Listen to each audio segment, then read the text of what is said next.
so you're very welcome, and thanks so much for joining us. So as I said, my name is Deirdre Carroll. I work in the admissions office at Maynooth University, and I'm joined by Hira, Beth, and Vinayak. So what I might do to kick off our Meet the Students session today is I'm going to ask our students to just, I guess, introduce themselves and tell us what you're studying, what you're doing, what year you're in, and your course. So as well, if anyone has any questions, we're so welcome to all type of questions. I think our students are so excited to chat to everyone today. So just put them into the Q&A and we can get to them at the end or even during our kind of chats as well. So I guess, here, do you want to kick it off and introduce yourself, where you're from as well, maybe? Yeah, sure. Okay. Hi guys, my name is Hira Khan. I just finished my second year of LLB, which is MH501. It's a single major law degree. I am originally from Waterford. And yeah, I suppose that's it. And Beth, what about you? Yeah, so hi everyone, my name's Beth. I have just finished my final year in BSc Psychology MH209 and I'm from Dundalk, Louth. Fab, thanks so much, and Vinayak. Hi everyone. So my name is Vinayak. I am currently in final year, moving into final year. I just finished my third year of electronic engineering. I live in Ratoath, Meath, and yeah. So these three different students from various kind of different areas of study. So my question for everyone is, so the people that are joining us today, it might be a parent or a student or a guidance counsellor, and I guess the CAO change of mind is approaching the closing date. So why did you choose Maynooth University? Why did you put Maynooth in your CAO, and what, I guess, attracted you to the university? So Beth, I'll kick off with you, if that's okay. Of course. So I actually chose Maynooth University before I chose my course. I didn't know what I wanted to study. I just had been to a lot of open days and I really liked the vibe and feeling of the campus, which is hard to describe. And I know that's not easy right now, given that people can't attend in-person open days, but I would highly recommend in the future, if you can, to do so. I'm from the countryside as well, or like kind of, and so I really enjoyed the kind of greenery and open space on campus. And, you know, the town is right there and it has all the amenities you want. But as well as that, Dublin, which obviously has additional amenities, is only 30 minutes away by train. So you can still see friends if they're going to college there. So yeah, just a feeling. Yeah, that's so important as well that you mentioned, you know, going to open days and getting a feel for the place, and even just doing some research on Maynooth, I guess, and just to see it. There's a campus tour on YouTube as well, Maynooth University campus tour, and that's a great kind of resource. It's on YouTube and it's just a great video to get to know the campus and your future area of study, I guess. Hira, what about you? So I actually knew that I wanted to do law way before I chose to university. And I knew that I wanted to do law, but I didn't know where I wanted to do it. So like Beth, I went to a bunch of different open days, and the summer open day came up after the leaving cert and just before the change of mind. And at that point, Maynooth was, I think, second or third option. And so I went up to Maynooth anyways. And like Beth, campus has a whole different other feel to it. I kind of stepped into campus, and if you've ever been, or I hope that you do go at some point, you'll know what I'm talking about when I say that it's like a big kind of, there's campus and then the town is kind of built around that. And because I am from Waterford, I am a small town girl. So it was kind of like home away from home, because it wasn't that hustle and bustle of a busy city that I wasn't really used to, but we were close enough to the fact that you could just hop onto a Dublin bus and go to Dublin if you needed to. So I really did enjoy that. And then when I went to the open day, I had a chat with a few different lecturers and students that were there. And I kind of had a walkthrough of the course itself. And what my favorite part about the law degree is that you kind of had an option between doing your text kind of theory heavy subjects, but also being able to apply that practically, because, you know, a career in law is a career of speaking and your communication skills are important. So it was nice that I was able to, you know, learn about criminal law, but then also apply it in moot court competitions, learn about tort, and then do mock trials. So yeah, that's basically what I really enjoyed about the course itself. And that's why I chose Maynooth. I love that. And I love the way that you kind of mentioned about Maynooth as a town. And I guess if anyone Just know, Manu, the thing about it is you have campus and then the town is so close by. There's so many lovely restaurants, cafes, bars, everything in Maynooth. It's just really, you can walk really everywhere in the town, can't you, guys? It's walkable. And if anyone wants to kind of see what campus is like as well, Nicole is on her Instagram stories in Maynooth Uni for the day, and she's gone around campus and she showed all her kind of favorite spots. So that's really good kind of way to get to know the campus before September, I guess. And Vinayak, what about you? So I'm kind of the same as Hira. I definitely knew I wanted to do engineering. There was nothing else that I wanted to do. It was just engineering. Again, it was the same, like, where do I do it? So when I went to the Maynooth Open Day, so I went to an open day of a couple of universities. But when I went to the Maynooth University Open Day, what I did notice was that um, there is an equal preference between doing lectures and labs. So they keep it 50-50, while other universities, what they do is they might do 70% of lectures and then 30% of practical work and labs. So you don't actually get as much practical experience, because that's essentially what you will need if you were to go into internships or if you were to get a job or something like that. So Maynooth University had a sort of a fair playing ground. But also what I do love about Maynooth is that in Leixlip, Intel is very close by. So Intel, what they do is they give a lot of opportunities in the fields of internships, work placements, scholarships, and different things like that. So that's what attracted me the most, is essentially the field of opportunities that I could just really just go into. That's amazing. Thanks so much for that. It's really interesting, I guess, the fact that you mentioned that Intel was nearby and that you kind of, I guess, got an idea of what what you can be in your future and the type of careers that are available to you following graduation. Um, and the connections, I guess, as well, and networking, probably all those things have been available to you while you're a student. Another kind of question I have for everyone is, as we kind of mentioned, everyone's doing very different degrees. So tell me a little bit about your actual degree and like just give me like a typical day in the life of a psychology through science student or a electronic engineering student or a law student. I'd love to just hear like about a day in the life as well. Maybe Beth, do you want to kick that off again? Yeah, absolutely. So just in case anyone doesn't know, because I didn't know when I found psychology, I'd never actually heard of it really. Psychology is a scientific study of mental life and behavior, and that's really broad. So it's a very broad field of science. It goes into like the brain and behavior, social psychology, cognitive, developmental, so like how children develop like in their brains, and research in the area. And there's also some more niche things you can do, because I know a lot of people go into psychology to be a clinical psychologist, which is so fair, but there's so many areas like sports, education, forensic, etc. And as well as that, even within Maynooth specifically, in second year, there's like some optional modules, and in final year, including like health psychology, which I personally really love, evolutionary psychology and stuff like that. And so my course, MH209, is a 4-year course. It does the exact same psychology modules as the BA psychology, but you have an extra ungraded year. So you're not marked on that year to do work placement and research internships, which is really great for employability. You do your research internship in the department. So I worked with a lecturer of mine who was absolutely lovely. And she was also my final year supervisor, Dr. McGuire. And I did my work placement with Jigsaw in Dublin, which was so cool. And they were fantastic to work with. That's really cool. Yeah, they were so nice. I did research with them. And so I guess a day in my life would generally be, it kind of depends on what year, but generally speaking, let's say final year, first semester, you would probably have maybe some stats classes, probably 2 hours of those, because stats is a really big part of research methods in psychology. So some stats classes, and then maybe 1 or 2 lectures on like theory stuff. So for example, in my first semester, I did criminal psychology and mental health. So maybe one of those 2. And you wouldn't have much lectures per day, maybe like 4 hours at most, I would say. And then after that, you're working on your assignments. You might go to the library, something like that. In final year, you'd be doing your research project in the background, because you have a final year research project. So maybe doing some research for that in terms of like reading some literature or starting to analyze data, something like that.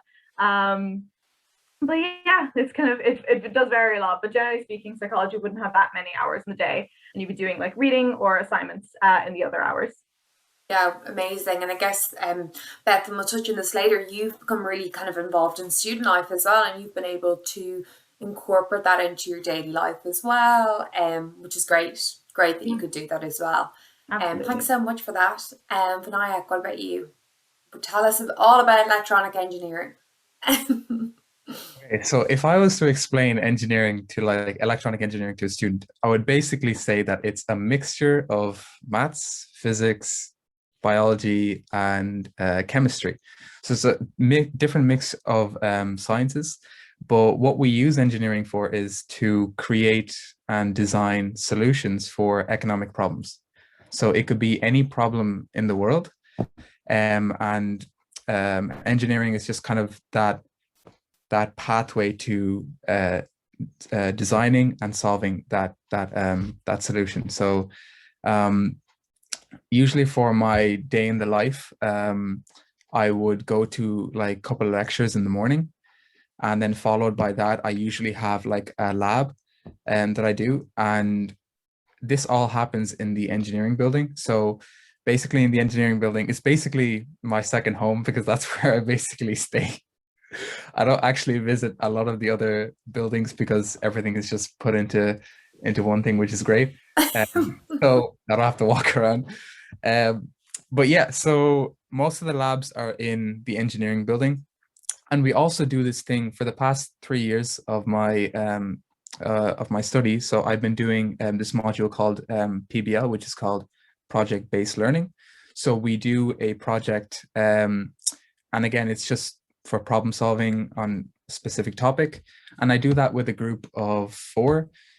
So I basically just meet with the team, and we discuss about our project and work on it. And then, yeah, take everything that I have with me, go home, and then come in and prepare for the next day. Wow, that sounds great. And I know Nicole actually shows the engineering building on the stories today as well. So that's a really good way of seeing it. The engineering building's gorgeous as well, isn't it? It's a nice area for engineering students. It's very close to Phoenix as well. So very close to get a little coffee or something on your break. There's a lot of kind of chill out areas there too, isn't there? I think here I might have dropped off there. But not to worry because I'll get to her when she comes back. But we have a few questions, so I might just kind of dip into the questions now. And then if anyone else has any questions, please throw them into the chat because we love getting questions and we love chatting to everyone as well. Is the maths difficult in engineering, Vinayak? No, no. So when you're doing maths in engineering, you what we do is the approach we take is that it doesn't matter what sort of knowledge you have at maths, we always take it as if you're a beginner. So you're not going to feel overwhelmed.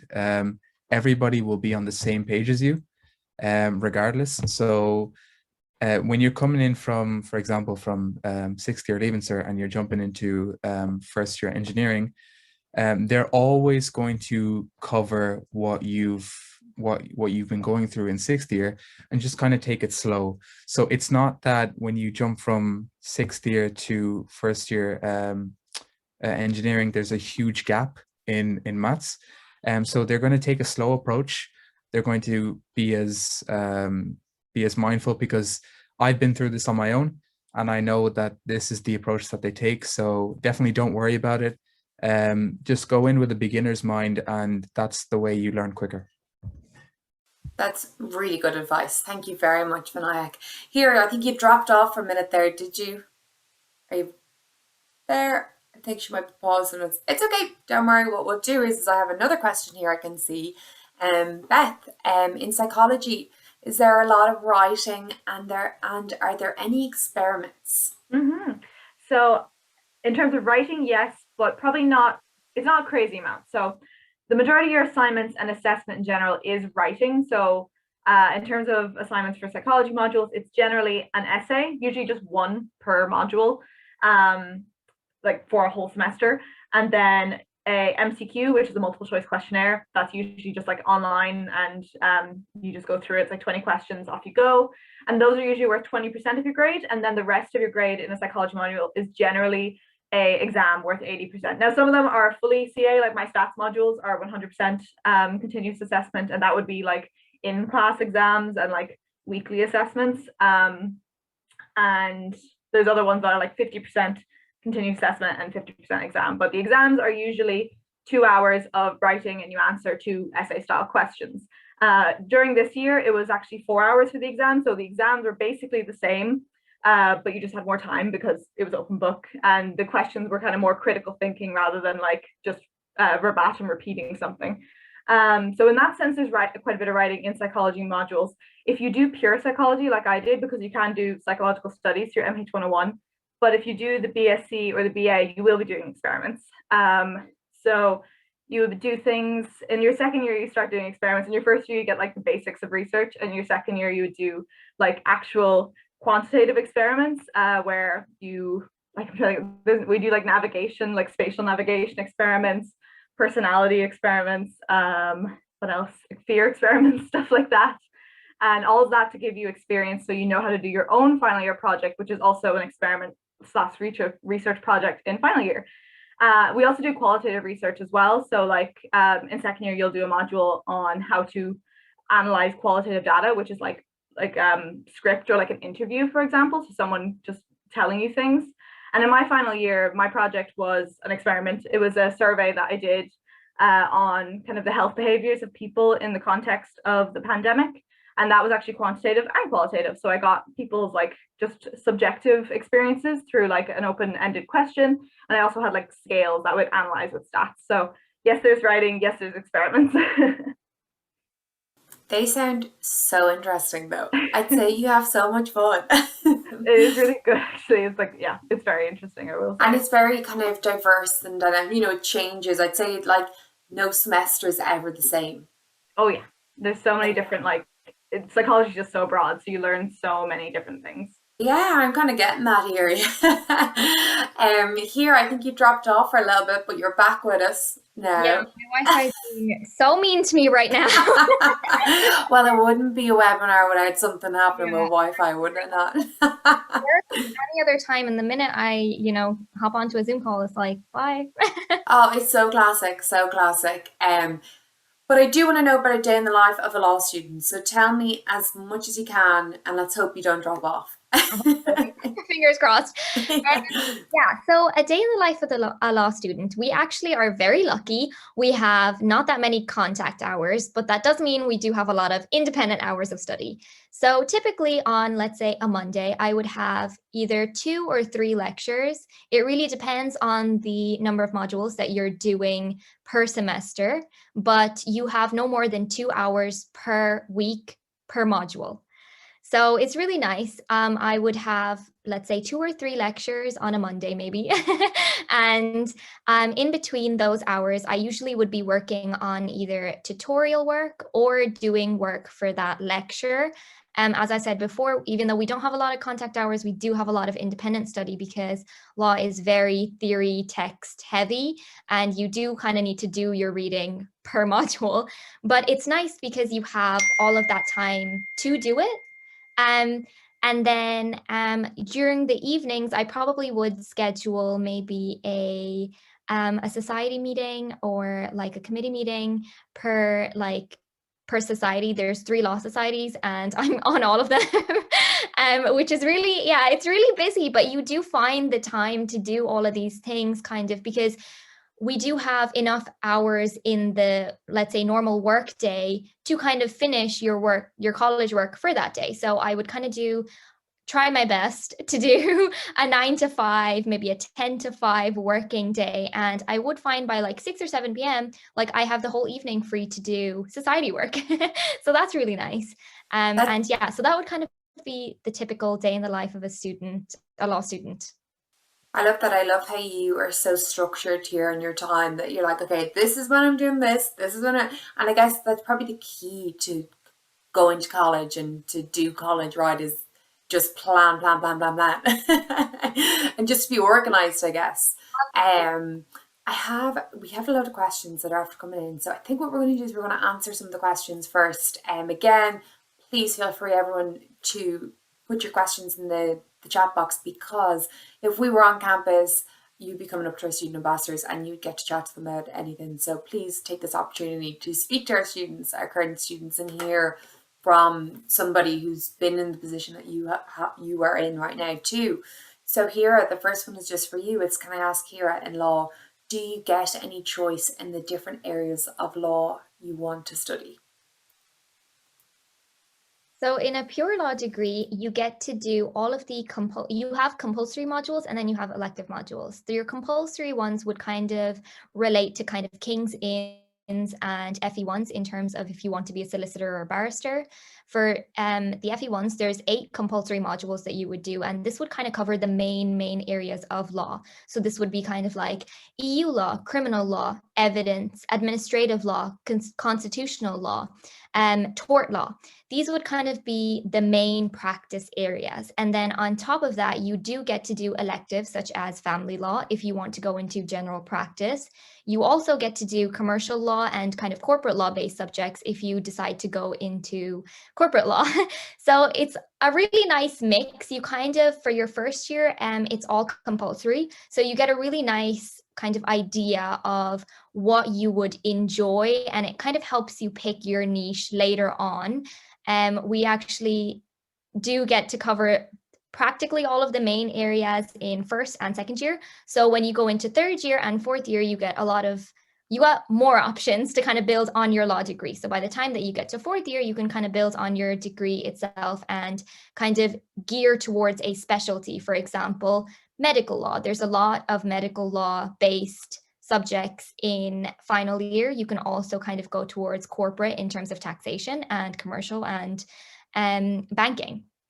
So yeah, it's a really nice mix of both of them. You get to cover your main areas, and then you get a few choices as well to kind of, get you ready for life after college.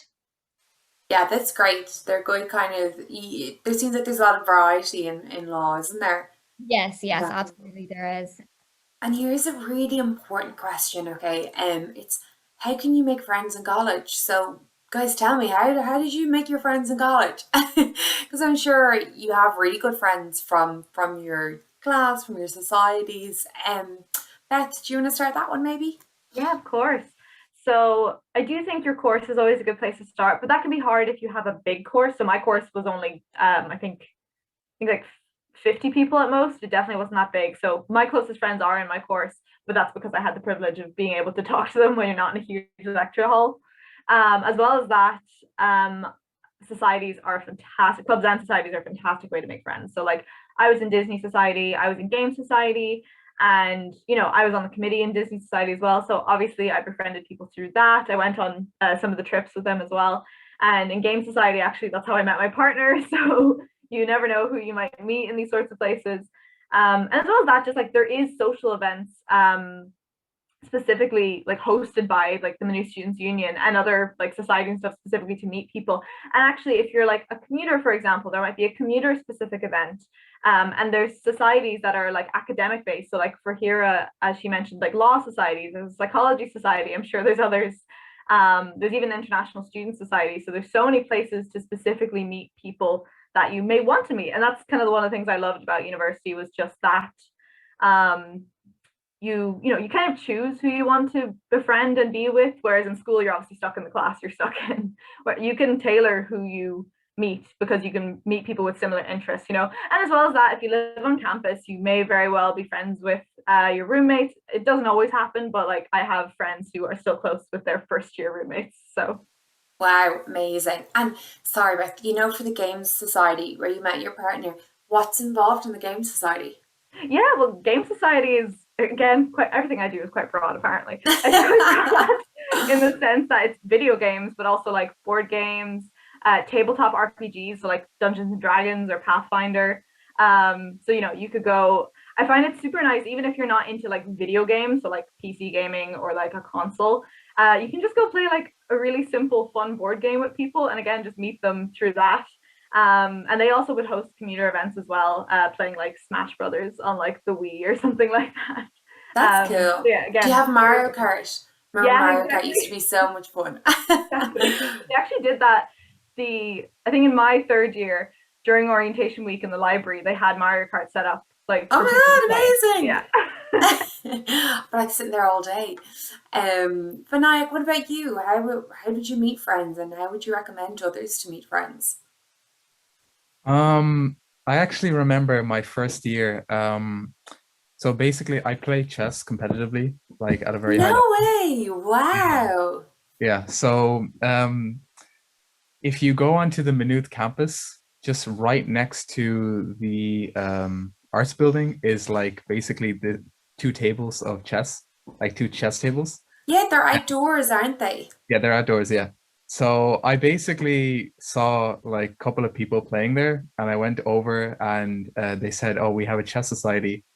So I joined the chess society and I made a lot of friends that way. Oh my Um, God! yeah, Wow. and yeah, it was fun because we did like competitions as well.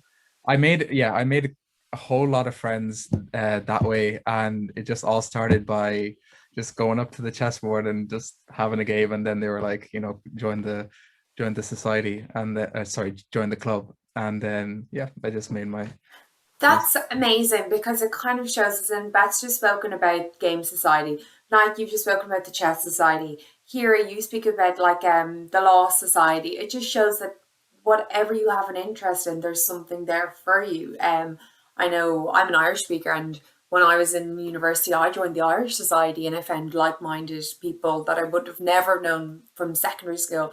You just kind of find people that have the same interests as you. It's kind of broad, or you kind of narrow down a niche, kind of. Hira, what about you? Yeah, so when I kind of went to university, I knew no one. No one from my year went in. No. Yeah, yeah.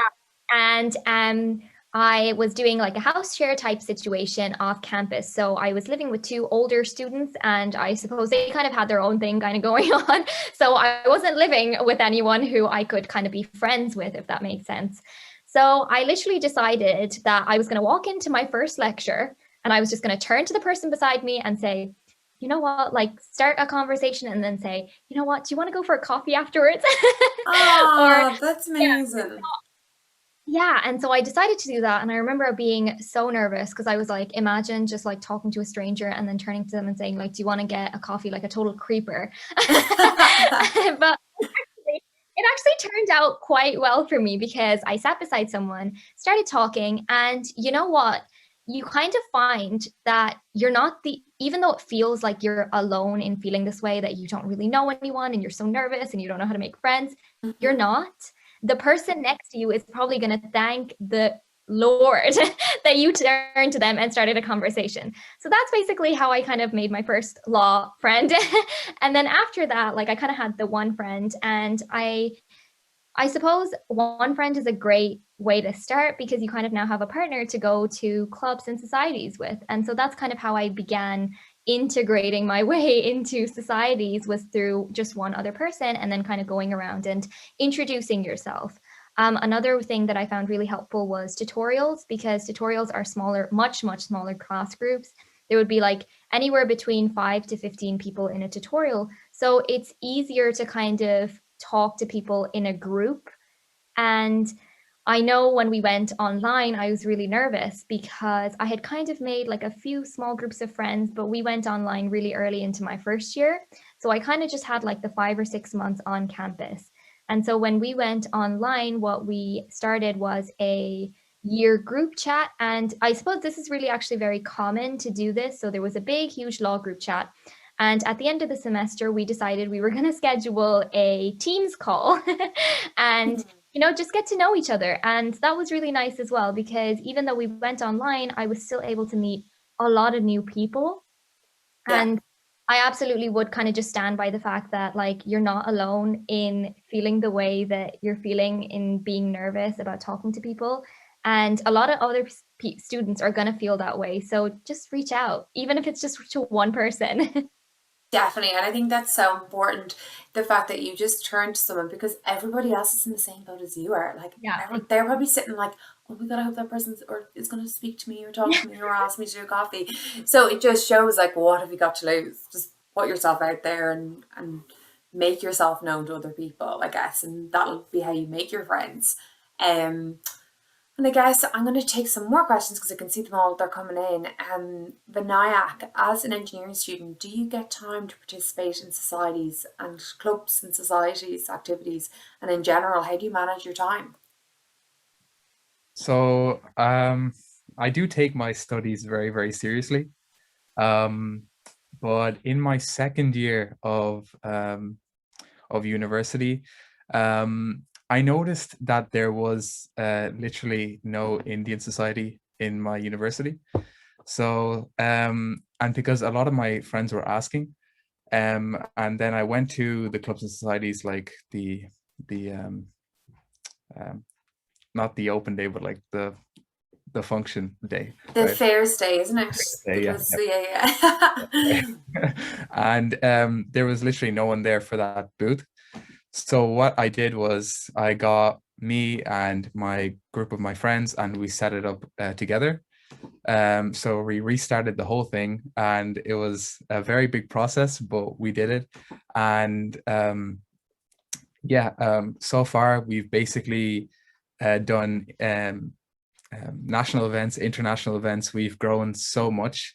Yeah, the growth has been like really, really, it's That's ridiculous. so cool. Yeah, it's ridiculous. And we have so many members. So um, although I'm a very like serious and like studious person, I still like leave time for, because again, for me, it's only 4 years, and what matters for me is the memories that you have. So I don't want to actually just be like, oh, I'll study like every day and then just not have any fun. That's not who I am. I'll definitely have some fun. But yeah, so definitely the highlight of my year is setting up that Indian society with my friends and just seeing how I've nurtured it and grown it into what it is And now. what a highlight. That's so cool that you've just seen it go from one point to, I guess, being amazing, doing loads of events together. You've probably met so many new people from the society as well. And you've probably brought something to the university and to student life that wasn't there beforehand. You know, you've incorporated a new society that others will join and feel welcome at. So that's, yeah, totally. So cool. And Manal. We just have another question here, and there's a number of academics. Okay, there are a number of academic clubs and societies. Is it worth taking the time out of your studies to get involved with these? Will it add enough to your knowledge of your subjects to be worth the time? Kira, I think I might pass that one to you, if that's okay, because I know you're involved in the Law Society, so that might be kind of work for you. Yeah, absolutely. I definitely, yes. I do think it's worth it. And not just because although these societies classify as academic-based societies, they don't just run academic events. They run social events as well. So it's a nice way to meet people, but also kind of builds on your knowledge, builds on your practical knowledge, as well as kind of build your CV.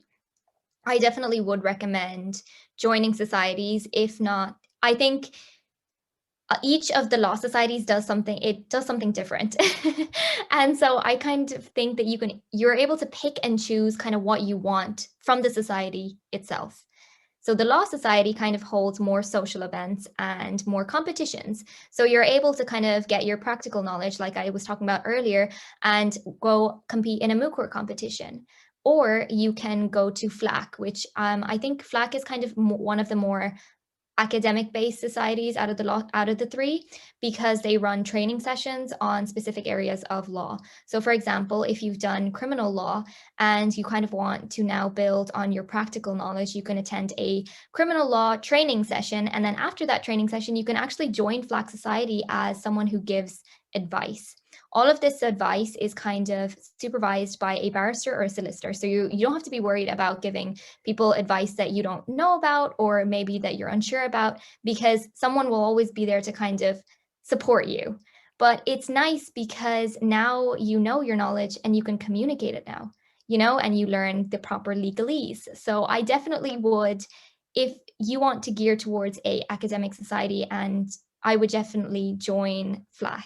But for example, if you kind of want to practically work through your knowledge in a court-based scenario, then I would join Law Society. So it's nice because you don't have to join every single law society, but you can kind of join the one that you think that you would benefit from most. Sorry, I was going to my unmute there. That's amazing. That's really, really interesting. I think it's a really good point. So thank you very much here for that. No problem. Beth, there's one here. When do you get the book lists for class? Yeah, so I assume this would vary a bit from course to course, but generally speaking, when you are getting settled into like with first year and getting registered and everything, you'll get emailed or at least have available to you a handbook for your year, like for your specific year and course. And that generally would have some like a reading list that they would recommend in it. A lot of the time, specific modules would have specific books or literature they would like you to read. And that can be found either on the lecture slides, they'll just tell you, or like on Moodle, which is our platform where lecturers can post course content. I will say, generally speaking, I wouldn't say you need to buy very many books for college. I wouldn't actually recommend it because they're very expensive, and you can usually just go to the library and borrow them or find an online copy sometimes. Sometimes even lecturers will upload copies of books. Generally, because you might buy them and then end up realizing you might not use them as much, because a lot of the time, if you're writing assignments or something, you might need like journal articles, which is like published research rather than like a textbook. Textbooks are more for the basics. So if you want a textbook, I would go to the library and you can obviously borrow that and then bring it back. And as well as that, there might even be some online resources, and book lists can be available in a variety of areas, lectures, the Moodle list, or like your handbook. Amazing. Yeah, that's really helpful. Thank you so much. There's someone here. Hi, has anyone lived on campus hoping to get a room there? Has anyone here lived on campus? No? No, I have. Oh, Beth, sorry, I didn't see. I had the questions over your No, face. you're So I didn't see okay. your I was hand just up. waiting to see if anyone else had. Maybe would you sorry, be so able what to was the- just, has anyone lived on campus hoping to get a room there? Maybe you could just describe the whole campus experience, and maybe there's some things that have changed since you lived on campus. So for any up-to-date information, you should always check the website. But Beth, maybe just from your perspective, you could tell us a little bit about on-campus accommodation. Absolutely. So I lived on campus in my first year, which was a little bit ago now, 3 years ago, but it is mostly the same, and the building I lived in is still there. So it's pretty similar in that sense. I really enjoyed it. I think the quality of the accommodation is really nice, and I really appreciate the fact that there's options based on your budget. So I lived in village accommodation, which is one of two on campus that has shared bathrooms, not en suites. So Rye and Village both are shared bathrooms. In Village, there was 2 bathrooms between 5 people, which is more than enough. I've always had 1 bathroom in a house of 4 growing up, so no difference to me. And those are cheaper than the ensuite ones in River and Courtyard. There's plenty of options based on your needs. So like if you are an Irish speaker and you want to be surrounded by other Irish speakers, or you're studying Irish, there's Scéim Cónaithe, which you can apply for and live in basically a Gaeltacht area of campus accommodation. There's Quiet Zone that I'm not sure what the application for Quiet Zone is this year for first years, but that's basically if you maybe want to focus, like you don't really want to be in an area with loud music, or maybe you don't drink or something like that. Quiet Zone has like stricter rules on noise and alcohol in the apartments and visitors. And then as well as that, if you're a first year going in, you're almost guaranteed to be living with other first years, and 50% of campus accommodation is reserved for first years. So there's that. And for me as well, I got what I love about the campus experience in Maynooth is that it is first come, first serve, not random. So my brother in a different university, he applied every year and never got it because it was a lottery-based system. Oh my God. I know. Whereas for me, it's like getting concert tickets. You line yourself up, you have like multiple PCs if you need them, and just off you go.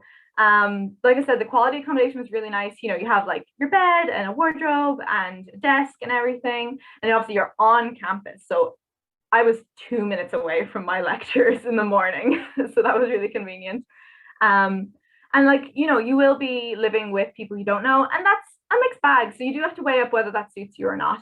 I had a interesting experience. I didn't really get along with my roommates that well, but as I said earlier, I know people who've made like the best of friends on campus, and you can always seek support in the accommodation office. And I would recommend doing that early if something goes wrong, rather than later. But I think it's a great way to get you started in first year, and then you can kind of decide what you want to do after that.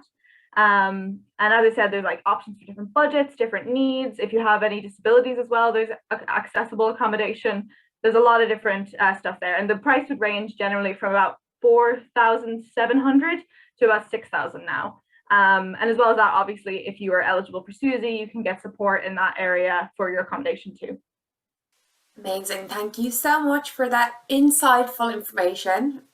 We have another question here. So, actually, Beth, this one's for you as well. What options for work would you have after a psychology degree? And this is super interesting because Beth has just finished her final exam, so she'll be leaving us next year. Exactly.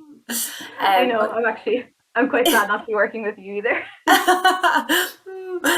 Tell us a bit about what you can do, and maybe tell us a bit about what you're going to do next year as well. Yeah, exactly. So as I've said before, psychology is very broad, and that translates to your career options. I think a lot of people in general with any degree, I do want to emphasize this. Any degree makes you employable, and a degree is more to gain skills rather than like go for a specific job, unless you're like trying to be a lawyer, a nurse, something like that. A lot of the time, simply having a degree is what can get you a job in a variety of areas, as long as you can do what the job wants you to do. So in psychology, a lot of people obviously go into it wanting to be psychologists, but that's quite broad in of itself. There's a lot of different types of psychologists. There's clinical, which is the most known, counseling, educational, forensic, sports, organizational, and there's probably more, health. So it's a very broad area as well. And to be a psychologist, you will need at least a doctorate after your undergraduate, so that's to qualify. And usually to get into the doctorate, you might need a master's or at least some relevant work experience. It's a fairly competitive field, so it is quite a long experience to get to be a psychologist. It will require years of study. As well as that, you do need an undergraduate degree that's accredited by the Psychological Society of Ireland, which my degree in the BA Psychology Maynooth is, but psychological studies through arts actually isn't. So if that's what you're going for, just keep that in mind, but you can do a conversion master's after if you, for example, do psychological studies to become accredited to be a psychologist or do postgraduate study. If you don't want to be a psychologist, there's still lots of options, and you don't have to do postgraduate study either. Like I'm going to, but that's my choice. I know plenty of people personally who've gone and worked for the Peter McVerry Trust, which is a very popular option for psychology graduates in Ireland. So working in like the homeless sector in Dublin or in other areas of Ireland, as well as just people who are disadvantaged and such. So people who are here who may have immigrated, for example.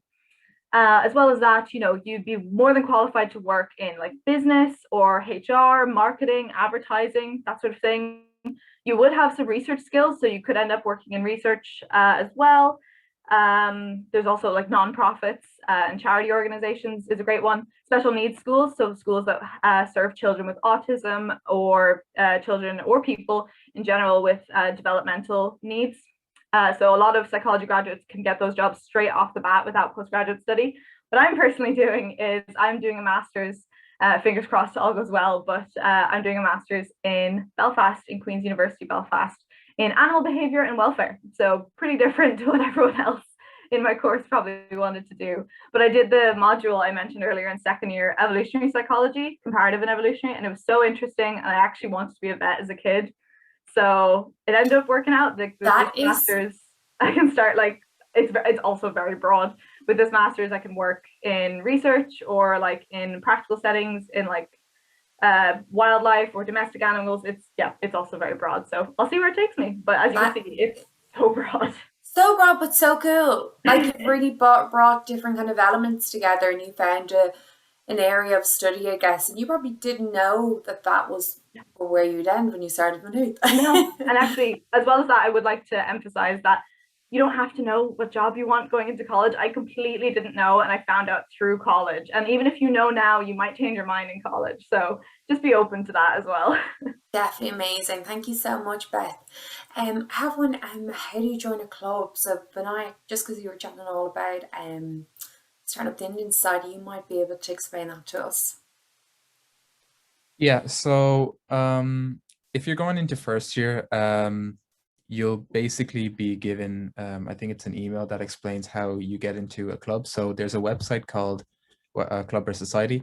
There's a website called MU Life, and you basically go into MU Life and there's a list and it's sectioned off by clubs and societies. So whether you wanted to join like soccer or basketball or the Indian or any other club or society, you go in and then you register. So you sign in with your Maynooth University email address and your password, and then you register for that society. Now, or for that club or society. Now, you also have to pay €2 as an entry fee for each club or society. So when the clubs and societies fairs day comes in, you go in and you show that you're registered and you pay your €2. So that €2 just covers, it's just a membership fee. So it just covers you for events and for just to be a part of the club or society. So that's the way to do it. It's basically a two-stage process. So register online and then go to the fairs day, and then And how many did you sign up for in the first year? That's what I really want to know. So I I think I did like 4 because That's okay. That was good going. Yeah, because there was a lot. Okay, so there's a lot of clubs and societies, and I don't want to like select too much, just the ones that I really, really want to do. So I remember the first one I definitely signed up for was Game Society.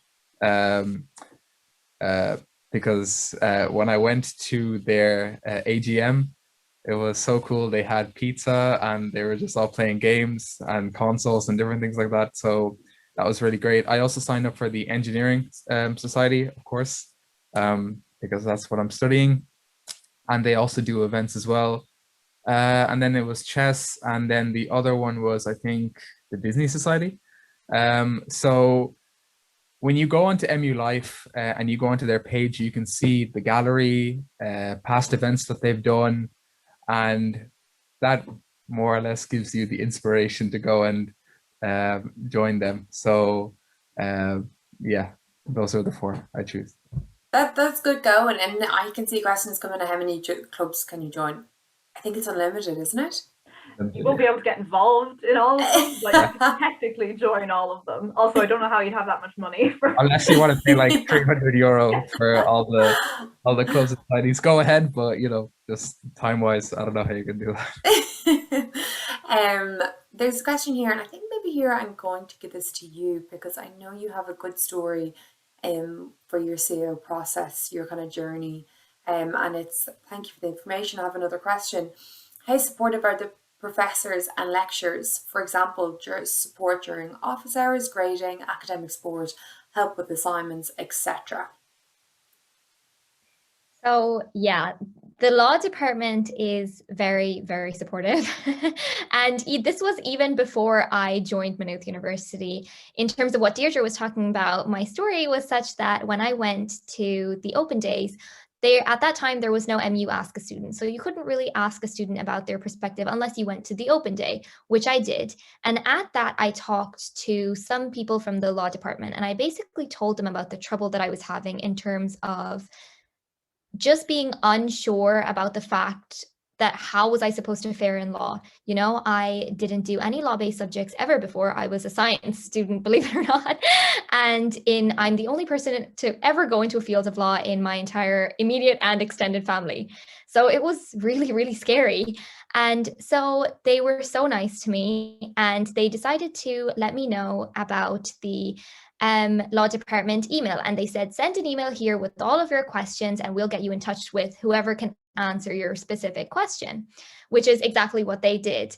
And through all of that, I happened to get in touch with Dr. Fergus Ryan, who is a senior lecturer in the law department. And if you do go on to do a law degree in Maynooth, you'll have him at some point.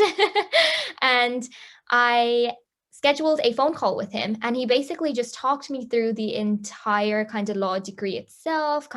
I talked to him about my accommodation, and he told me how to get from my accommodation to the university even. And it was just really it was really chill, like down to earth. It was kind of like talking. It wasn't like talking to someone, from the department, and it's kind of just like really nerve-wracking, I suppose. It was really just like a conversation with just another person.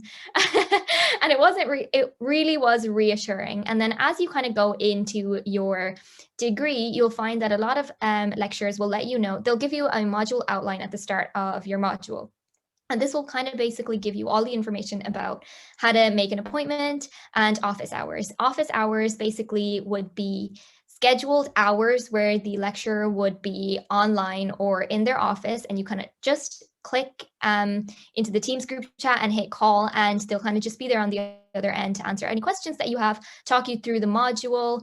Alternatively, if office hours don't suit your contact hours, you can schedule an appointment and have a call with them that way. I would really find that anytime you kind of reach out for help, someone will be there on the other side willing to help you. I don't think I've ever really had any bad experience in terms of asking for help. You know, you are able to use your resources kind of. So yeah, in terms of lecture support, I definitely would recommend reaching out if you need help, because, you know, asking for help is just the first step. Yeah, I think that's so important, Tira, to kind of to explain to prospective students, and to explain, you know, that it's good to reach out and I get to know your lectures, and to even watch the webinars or watch videos or keep up to date with like their Instagram page or Snapchat or whatever, or Facebook, whatever you're on, Twitter, TikTok. I know a lot of TikToks now as well. You can just look up Maynooth University Say Law and it'll come up, the law department, and it's a good way to get to know your future lecturers, I guess, and the department and where you're going to be, I guess, working with. It's kind of like your new school. There's one more question here, and then I have another question for the students. But if anyone wants to throw any last minute questions in, feel free to do it now. I know we've got 8 minutes left. The question is are there any jobs on campus for students? Does anyone want to take that question? Does anyone work on campus apart from being student ambassadors? I'd be happy to. I actually worked in the Students' Union. Amazing. So as Deirdre mentioned, this is a job. Being a student ambassador is a job, and it's really handy. Like, I personally loved doing this. Like I said, I'm quite sad to no longer be able to do this as I am leaving. But it's really nice ad hoc work. So, you know, you can sign up for opportunities. You can say no if you're too busy. It'd be stuff like open days, webinars, social media, that sort of thing. And so that's this sort of work. You can be an orientation leader, which I've done as well, which is after first year. But from second year onwards, you can work at first year orientation to help first years get settled. So you'll be guiding first years around, giving campus tours, that sort of thing, help desks, and etc. And as well as that, there is like actually just like X amount of hour jobs available through the Students' Union. And there's a lot of different ones. So I worked in the Students' Union front office. I loved it. Again, I was quite sad that I had to leave that early because of what happened with the pandemic. But that was fantastic. I think I worked about 6 hours a week, which obviously isn't much, but it was really nice, just kind of top up of money to help with like additional spending I may need to do. Or may want to do for socialization. So that was really nice. And I got to like get experience in stock management and managing a till. You can work in the Londis on campus. You can work in the bar and restaurant in the SU. You can also do like kind of behind the scenes work. You can do photography for the Students' Union for their social media. You can help with research in terms of policy for the Students' Union. And I think there's even more than that, but like there's very much advertised job postings available within Maynooth Students' Union, and then as well as that Maynooth University hires students to do the work we're doing now. That is so helpful. Thank you, Beth. Vinayak, another question here. Any advice for commuting? Yes. So this is kind of the great thing about Maynooth, is that if you want to commute, no matter where you are, you can definitely get there. So there are 3 ways you can commute. Like, you have the train station in Maynooth, you have Dublin bus stations in Maynooth. Me personally, because I live in Ratoath in Meath, I don't take the normal bus route. I actually take a private hire bus route. And that's not just for Ratoath, it's for like Navan and for Cavan and for Drogheda and for Duleek and different other cities as well. So basically my private hire situation is that it's just one stop, so just from my place to Maynooth, and it just avoids ever being late in the morning or needing to get home early or something like that. So it's really, really great. It runs twice in a day. just to go up, and then also twice in a day just to come down. So whether I need to go home early in no, if I need to go home in the afternoon or in the evening, it covers those two options. So yeah, but I also do, if I need to get into like town or something, I usually just take the train. The train is very, very handy. Even if you wanted to get into like Blanchardstown, you could also do that by train as well. So that's kind of the great thing about Maynooth, is that just you can go anywhere. Amazing. That is actually the kind of thing about Maynooth, is it's very close to the city centre, but there's also a lot of different routes, and we have a transport guide up on our website. If you go on to mu.e/level 8, on the side there's a few tabs, and one of those is publications, and that's where you'll find the prospectus, and you'll also find the travel transport guide, and I'm sure there's a link to most towns around for prospective students. Okay, I have a really interesting question, okay, and it is, so everyone here has just finished their exams. What was their go-to feel-good motivational study song? Look here, it was like... Okay, and I'll tell you why. I'm one of those rare breeds of people who does not listen to music when they study, or even, yeah, I know, I'm one of What those. about beforehand? Put you in the mood or anything? No? I like to listen to podcasts. There. Yeah, Yeah, good. yeah, to kind of get me in the mood. And I feel like a lot of there's a lot of commercial awareness kind of based podcasts, which if you're a law student, you are going to get sick of hearing that word.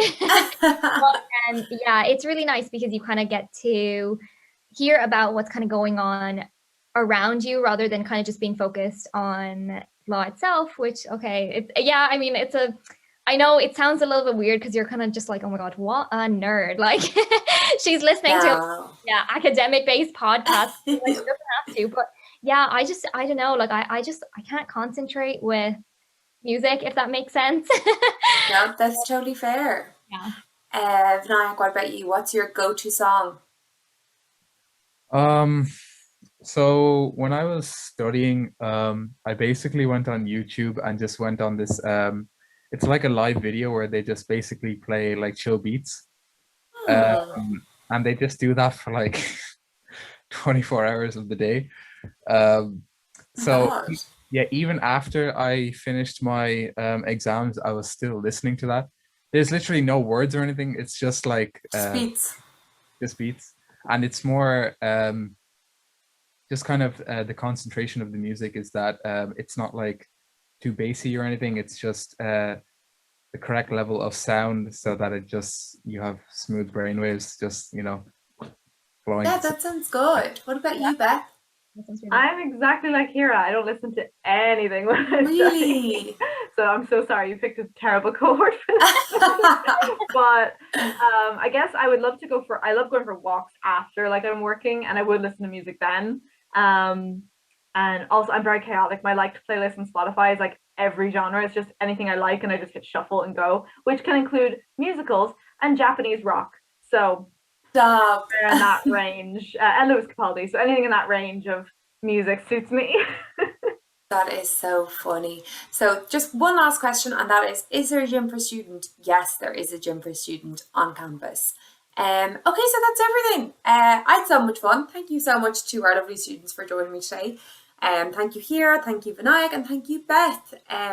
We hope everyone has a lovely, lovely summer. I hope you all have a lovely summer after your, I guess, exams. Beth, this is probably your last event with us. Oh no, we'll still talk. It's okay. But thanks, Beth, for joining us for all of our webinars throughout the year. It was great. Here and Vinayak, we probably still have you for another year. Oh yeah, you can't get rid of us. So thank you so much. Thanks to Beth. Thanks to Hira. Thanks to Vinayak. And we hope to see as many students as possible in September. So thanks so much, everyone, and have a lovely summer. Bye. Bye, everyone. Take care. Thank you.